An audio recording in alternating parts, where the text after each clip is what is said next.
Chris Mc Loone here with Fire Apparatus and Emergency Equipment. Welcome to this episode of our FEMSA Focus podcast. I've got two guests today. We're going to be talking about technology. My first guest is David Eskew. He is the Secretary and Treasurer of FEMSA, as well as a member of the Board of Directors, and also Kevin Sofen. Anytime you're talking technology in the fire service, Kevin's going to be in there somewhere. So Kevin, welcome. Kevin is a technology advisor. He's worked with Clarion on the Next Gen Tech Summit.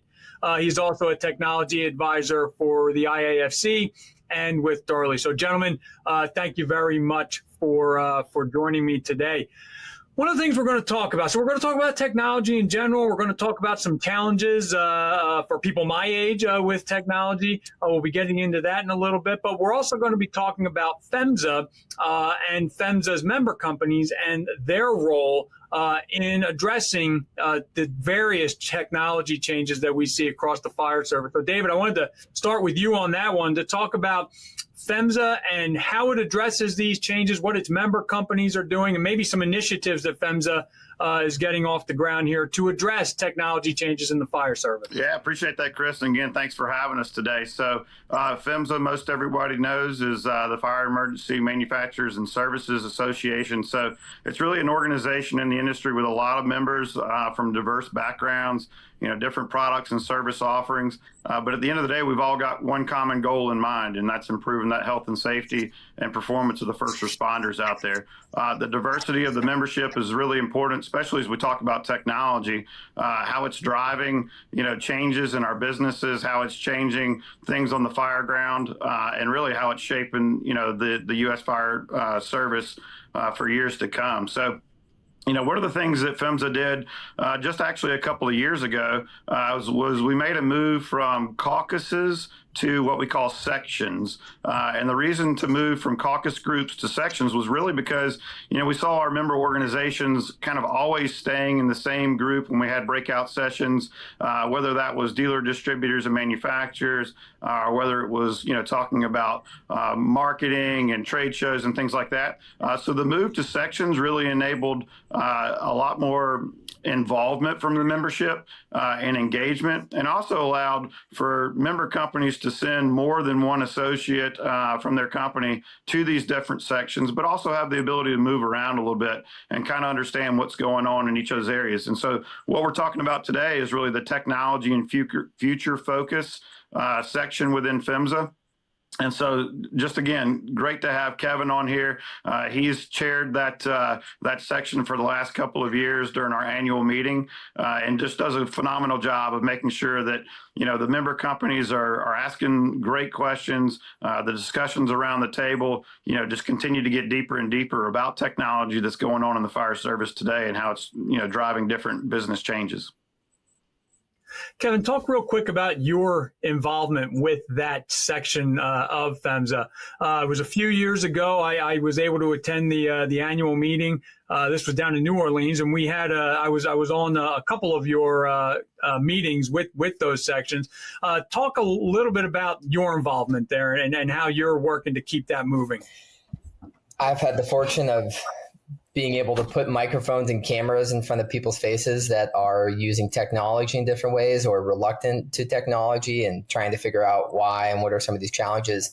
But particularly at the FEMSA meetings that I've been to in Salt Lake and New Orleans, a lot of it's just kind of facilitating a kitchen table talk type conversation amongst all the different technology vendors. And I mean, the Firehouse Kitchen Table is still arguably the best R&D lab in terms of where you're just talking about problems and solutions. And oftentimes it's pretty novel solutions. But at the same time, we start to dive into, this existing policy is an issue. This existing lack of funding is an issue.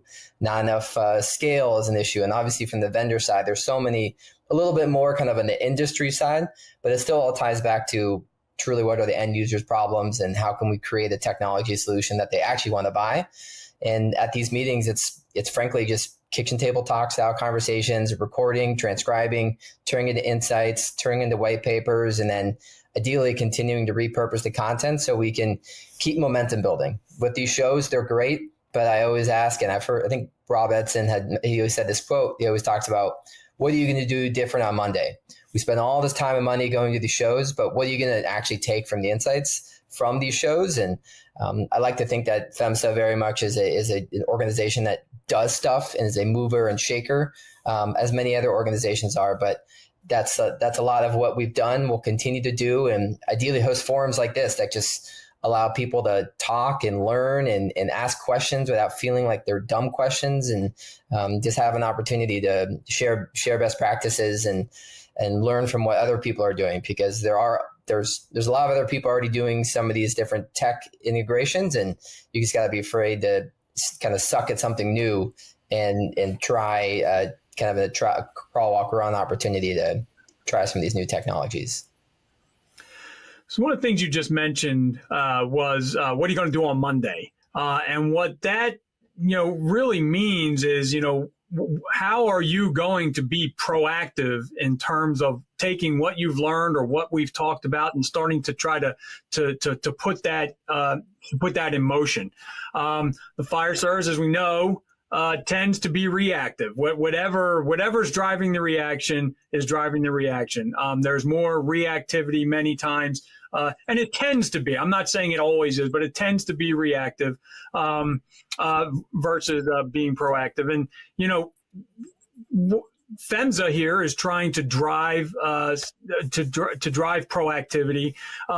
What does proactive innovation look like? Like when we're talking about being proactive and innovating proactively, what does that look like? What are we actually talking about there? And David, I'm going to start with you, Kevin, on this one, but then David, talk about how FEMSA is working to drive that proactivity. Kevin? Well, I already said this quote, and then repeat it. It's from AJ Johansson from Corona Fire Department, talking about this common operating picture called TAC, Team Awareness Kit. But he says, don't be afraid to suck at something new. And I think there is this mindset of like, oh, well, that's new. There's not necessarily an SOP around it yet. You try it once, it doesn't work. But if you want to try and implement anything of substantial value, you are not going to be great at it. It requires sets and reps and practice. And so I think one is that mindset that like actually not being good at something isn't a bad thing. You have to actually kind of go through those trials and tribulations of not being good at it.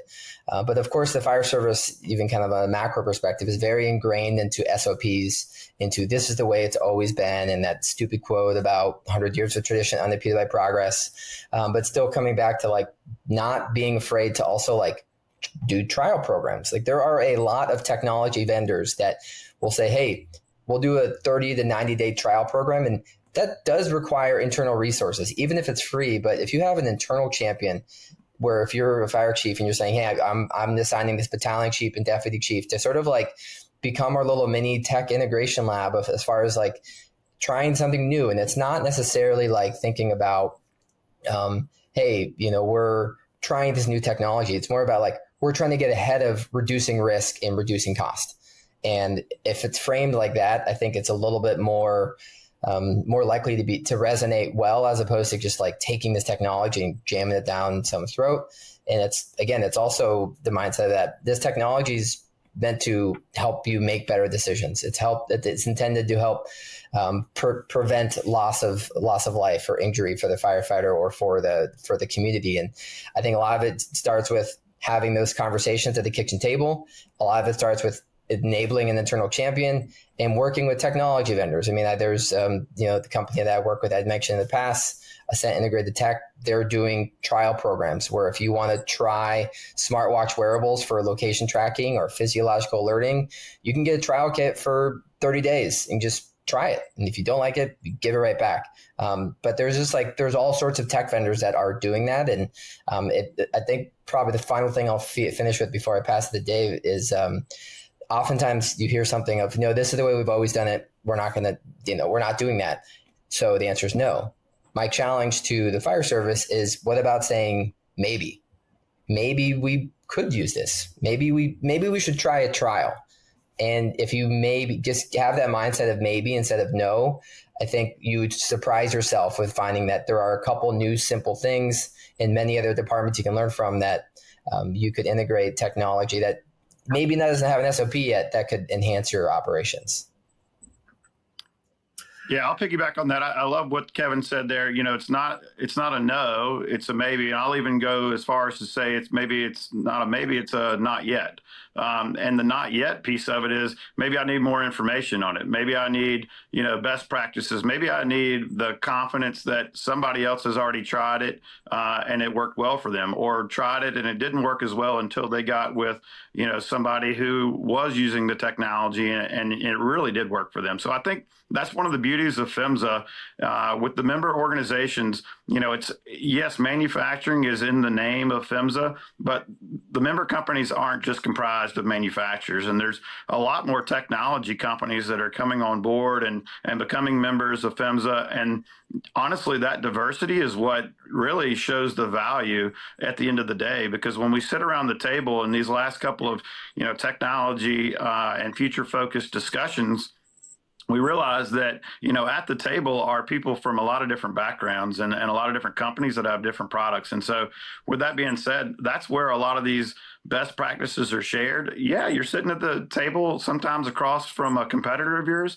but you're also sitting with others in the value chain. And then you're also sitting with folks that you've never met before and that honestly offer services or products that may not be, have a great synergy with your product, but at the end of the day, we're all in the same industry and we've all got the same mission at heart. So again, I think that's really important to hear from, others on best practices.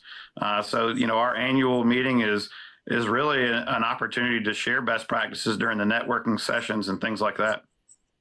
One of the challenges that we see all the time is really adoption of technology. I mean, obviously, yes, there's that reactive nature of the fire service, but then once the reaction occurs, sometimes it's really hard to get, people, particularly those in that 40 to 60-year-old group, which is me. I'm 51. I'll be 52 in November. So I'm talking about myself here to use some of these things. And I can think of any number of things over the years that I've been like, oh, God, I want to go back to something manual or something of that nature. But we really do still need to design and to innovate, for tomorrow, for that next generation. Or actually, when we think about it, that next generation is here now.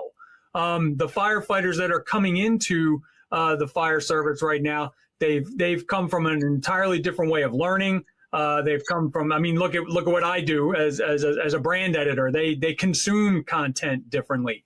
But there has to, there are still enough of us my age here that there does kind of have to be a balance, or there has to be a moving forward while still kind of coming up with things or tailoring technology for people my age.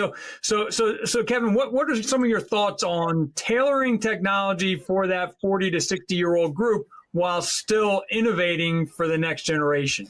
Well, I think one of the most important things for the fire service is continuing to honor the tradition and honoring the experience that any fire service member has, while inviting experimentation, while inviting new technology exploration. But at the same time, technology for the sake of technology, just for to think it's going to solve your problems is terrible. It's a separate phrase. My brother-in-law says this with the coaching changes in football, but change for the sake of change isn't necessarily a good reason for change. And I know that sounds like this cliche, but it's true. And thinking that we talk about this a lot with AI, just thinking that all of a sudden AI is just going to solve our problems is a very, very wrong assumption. And we're only as good as the inputs, and we're also only as good as the infrastructure that can take the outputs. And then what are the checks and balances there? So there's a lot that goes into it. But to the point of, again, the generational differences, my son was just born. He's officially part of Gen Beta, which is crazy. And, then there's Gen Alpha, and then there's Gen Z and Millennials, X, and Boomers. And, all those are going to continue to play a significant role within where the fire service is today and moving forward. But I think the biggest thing comes down to is talking about these shared paid points, not necessarily looking at generational divides, because actually I do think that there's a huge, just because someone may be a Gen X or Boomer doesn't necessarily mean that they're reluctant to technology. I think there may be just they have to be educated, they have to be informed a little bit different than the TikTokification of Gen Z. I think it's prove it. I think it's, for me, it's like, prove it to me, once. And that's, I'm not saying that's healthy. I'm not saying that that's necessarily a good thing, but I think that's where I end up. You can educate me about it a lot, but I gotta see it in action. I gotta see it in action to really know. And it's not, I prove it to me is probably the wrong way of putting it. I need to see how it works and how it's going to help me. And I guess that's where I see the proof. Instead of saying, what I mean? Here's a specification sheet and it does all these things. And I mean, you have to build trust through time. And I remember it was Richard Gassaway was telling me this story. He's a very well-respected fire service leader and does a lot of different training around situational awareness. And he was going up to this one vendor booth, and this one is probably an early stage sales rep. And they were just like, oh, blah, blah, blah. And this tool gives you situational awareness. And he was like asking about like, well, what do you mean? Like, what is the tool and how does it give you situational awareness? And the sales rep kind of kept going in circles, just being like, and it gives you situational awareness. And he's obviously like an expert in situational awareness. So this person was barking up the wrong tree. But it's sort of, these tools help you develop situational awareness, and there are different nuances. And so I think it's really important to phrase it in the right way. Also, that tech isn't eating your lunch. It's not necessarily taking your job. AI, for example, if you're looking at a blank screen, it helps you get started. There's also so many great use cases of AI in terms of saving time. But I think the biggest thing is just truly proving it through trials, hands-on experience, word of mouth, case studies, leaning into FEMSA and fire apparatus type learning forums about this real department using real technology, solve real problems. You should consider trying it. And I think that's the best way to sort of embrace technology for the boomer and Gen X generation, while also, having millennials and Gen Z and Alpha continuing to, again, just work together about the problem and try and find these solutions that can hopefully work. One of the things that comes to mind is, technology outside of the fire service, because it's not only like let's just take that 40 to 60-year-old range. It's not only within the fire service that we're seeing that. I carry an iPhone like everybody else. I might not use it in the same way that you do, Kevin, for some things. I may not know half of the capabilities of it, but I use it to the best that I can. But a lot of what we have in the fire service, does come from other areas. It comes from the military. There's a lot of stuff that in our daily lives comes from the military that we wouldn't know. I was covering a different industry for a little while. It was machine vision. A lot of what they were using machine vision and all these special cameras for, and AI and machine learning, was I've often thought about it when I was covering it. I was thinking about my PPE at the firehouse. I don't know if the different PPE manufacturers use this type of stuff, but in this case, it was they were watching a football quarterback, how he stepped on his rear foot, and it was all designed to either create a better shoe for him, or to evaluate how he is throwing the football so that he can get better. And it was, they would have these cameras all over, and all that information was being fed back into the system. I'm not doing a good job of explaining that, but I could picture, maybe, having cameras like this set up, watching me, try to overhaul a room. To increase the mobility of the gear and stuff like that. What I'm getting at is there's an awful lot of stuff out there that we haven't even seen introduced into the fire service yet, but could be. So, Kevin, what are some of the things that you're seeing, technologies that are not in the fire service right now, that kind of get you excited because they could come into the fire service and really help us out? Now, I was talking about designing of PPE there, but there's certainly a lot of things that could also help us during our operations at a fire. But what are some of those things you're seeing out there that maybe aren't, that haven't been introduced yet, but could be and could really do us some good? Well, there's one that actually has recently just been transferred and if anything is now implemented in the fire service, but I was doing a webinar the other day with Division Chief from Orange County and Santa Monica, Kevin Fetterman and Tom Clemmo, along with a software company called Tablet Command. And Will Pidgeon, the CEO, was talking about how is it that I can order Uber Eats and kind of know where different Uber Eats drivers are, and I can know how much supply is at the restaurant, and I can tell it to go here. Why can't I do that with knowing where all my fire trucks are and knowing not only where they are, but how can I communicate where to deploy them? And Tablet Command during the California, the Pacific Palisades fire was widely used to help understand exactly where all the fire trucks are, where all the hydrants are, how many staff members were on there. Granted, there is the challenge of once firefighters get off the truck, individual tracking, and there are companies that are doing that, like I mentioned earlier, Ascent. But that one of just like having a device that you just know where all your hydrants are and where all your trucks are and how many people are on those trucks, that was something that, I don't know, a decade ago wasn't here, but now it's operational. There's a couple software companies that enable that. And then I guess stuff that I see in other industries to here, you're frankly starting to see it with AR and VR, VR particularly just for training, getting high sets and reps and high risk, low frequency training events like a lithium ion car battery fire in a garage. Like we can't just really do that, but we can train on that and build the fire science dynamics in there. So that's happening today. AR is probably still, there's some examples of it in terms of how it's being done in commercial industries. But I mean, as well as with drones too, I mean, you're now seeing it where it's like drones aren't necessarily like a nice to have anymore. They're almost like a must have. The next thing is drone as a first responder of just being able to press a button and have someone in the command station controlling it.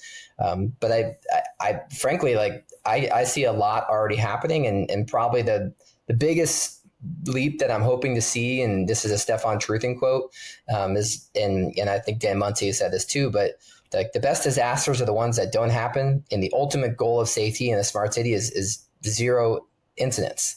And it's continuing to reshape of like looking at how many calls did your department go on. The goal should be zero.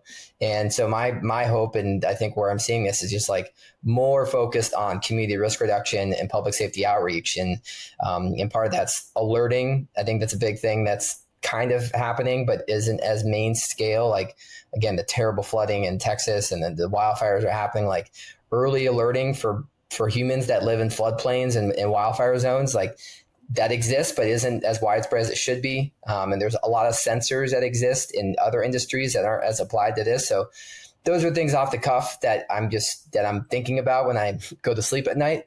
But I'm curious about what you think, Chris, or what you think, David, in terms of like, what is something that you see out there that should be applied in the fire service that isn't today?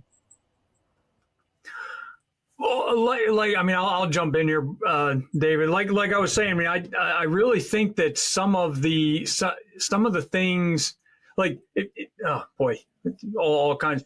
There are so many different ways that we can do it. And again, I go back to that machine vision market that I was covering. It might not necessarily even be, for me at the end use. It could be something where there's a technology that has greater efficiency with quality control, which will help me get the products from David's member companies quicker and will come to me without a defect. Right now, that's one of the things that we're seeing right now is is one of the hardest things. It's just we place the order, but it's taking longer for us across the board. It could be equipment, it could be PPE, it could be fire trucks across the board. It's still, we're still having a little trouble getting the stuff quickly. So I don't know, so I think of technologies that might help with that. Now, you can't do anything about the demand and not parts, parts and materials shortages. I mean, that's stuff that we can control. But, if there was something that on the manufacturing end that would send that through the system sooner, that would be great. I would. There are things that are out there that are working that have been introduced a little bit, but that I'd love to see more of. Certainly when you mentioned alerting, Kevin, but something that I'm thinking about for alerting is our stuff when we're on the highways. Anything we can do to improve upon what we have right now to to alert drivers that there is a scene, that there is an emergency scene that they're coming up on, to alert drivers that there is a vehicle coming behind them that they're going to need to get over for. I see it all. Some of that is, just user behavior that I'll never fix. No matter what, I mean, I can be pulling into the firehouse. I can get the truck into such a position that I'm about to back up, but whoever's behind me is still going to scoot around me.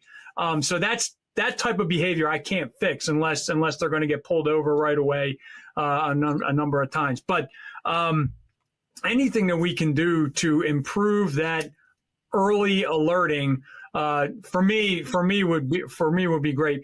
David, I don't know if there's anything on the FEMSA side, on the supplier side that you see out there that should be applied. But what do you think? Yeah, absolutely. So, I mean, kind of on that same line on the drones, I mean, obviously robotics are now being used in the fire service, whether it's robotic dogs, whether it's, robots going into a chemical facility or an industrial fire, where honestly, we just should not have our firefighters and first responders in those situations. So I think that is a great thing, but we're also seeing a lot of robotics, in the manufacturing side of things. And one of the things that, we in America really worry about with technology is it going to replace our job, right? And Kevin talked about that with AI a minute ago. And honestly, it's supposed to enhance our job. We're supposed to work smarter, not harder, right? And so I think that's a big deal. Where we're utilizing, companies within manufacturing of PPE are utilizing robotics. They're not replacing workers, but they are, helping the supply chain, and helping out from a labor perspective, in ways that, are important and are impactful for the company and further the company. And then also from a, camera perspective, there's a lot of camera technology that's been implemented in the fabric world, kind of where I spent most of my career, and where you used to have operators that were looking for defects in fabric on an inspection frame that might be going, 10, 15, 20 meters per minute. Now you have cameras that are picking up these defects and you're running, 60 plus, 80 plus meters per minute. So again, it's not necessarily taking somebody's job out. It's just improving the product, improving the, the value chain, supply chain of the PPE as it's being made.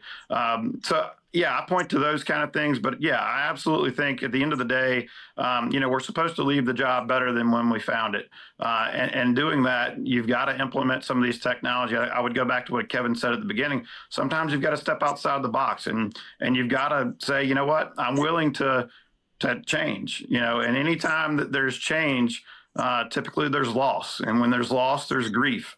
And when there's grief, there's pain. And so you've got to be willing to go through that process, to get to the other side for change that's really, going to make your job better and those around you better. And at the end of the day, we all have the mission of making sure that our first responders are well taken care of, better than they have been over the years, and they've been taken care of well over the years. But it's our job to make sure that they're taken care of better. Now, whenever we talk about any of these things, our ability, our readiness to adapt to them, sometimes it's a personal thing, like that 40 to 60-year-old prove it to me kind of thing. But also there are infrastructure issues that impact our adoption of some of this technology as well. And I wanted to talk about that a little bit. Are we actually ready for, the downstream impacts when we talk about electric fire apparatus, when we talk about some of the other things, even if it's not an electrified truck, there's a lot of stuff being done with telematics where it backs into the station. It's sending a message to the maintenance department that, the brakes need work, it's anything like that. But all that is infrastructure. It's IT. Are we as a fire service ready for the downstream impacts, at the truck level, the tool level, the station level? Maybe. I think definitely there. I mean, we as humans love convenience and we like to pay less and we like to get more. We like all the new gadgets. And I think the fire service has had to figure out a lot of these new conveniences. It started within recent memory with lightweight construction material. Manufacturers thinking, we can build these buildings faster, cheaper, and build more of them. Turns out they burn 10 times faster. So flashover time went from 15 minutes to like 2.5 minutes. And, that has a big impact in terms of station design and response time and fire trucks not speeding like crazy and forgetting the whole Burt Clark of not putting on your seatbelt. Like, put on your damn seatbelt no matter what. And so there are that was a big change. And then, of course, with lithium ion battery storage in the home, battery tools. I have a family friends who their contractor was just working with the electrical battery fan, and it just exploded, and it cost $200,000 to fix their whole home, and they had to live in Airbnb for 3 months. Like that's a reality of what happens. And then firefighters have had now figure out, well, what do you do with these EV fires? They burn hotter, they burn faster, and whether it's a Roomba or whether it's a car, there's like 100 different little things you can do. I don't think there's no one silver bullet with the EV thing. Solar panels are a challenge too, because if the sun is on, that solar panel is creating electricity. There's different nuances of how to turn it off. I know there's one really cool company out of Australia called PV Stop, where it like disrupts the electrical current, so it stops creating electricity. But again, the solar panels are great until there's an active power source continuously when you're trying to fight a building that's on fire. And then parking garages, what happens to the EVs there? So I think the answer is maybe, but at the same time, the technology in the consumer market moves so fast, and the fire service moves a little slower. So you're just seeing like a gap of not only 10 years, maybe closer to 20 years. And then all of a sudden, I think back one other example, and obviously it was the terrible Oklahoma City bombing, when first responders showed up there, and it was this explosion of this building was this rebar and just destruction, but they had never trained on how to extricate and work on a building like that had been demolished. And that was the rise of USAR and the USAR grants. And then obviously, warfare and stuff has changed and whatnot to where USAR is kind of common now, but all of a sudden Oklahoma City bombing changed how we train. And so I think now it just kind of leads into, we need to continue to take training seriously and not overlook these emerging threats. But the challenge is money, budget, and taking it seriously and not being reactive and assuming that's never going to happen to you. But, and again, the Texas flooding, it's so tragic and heartbreaking in so many ways. But after, in the response, I've seen and heard a lot about, there is a significant amount of improvements of shared intelligence, common operating pictures, and an amazing response. Of course, leading up to it, there was a lapse in early detection, whatnot, but the response was really good, and a lot of lessons learned in terms of incredible responders working together with latest technology tools. So we're seeing improvements happen, but of course, just with the cat and mouse game, catch me if you can, it's a never-ending game of trying to get ahead when consumer markets is always trying to go better, faster, cheaper, and first responders are left holding the bag.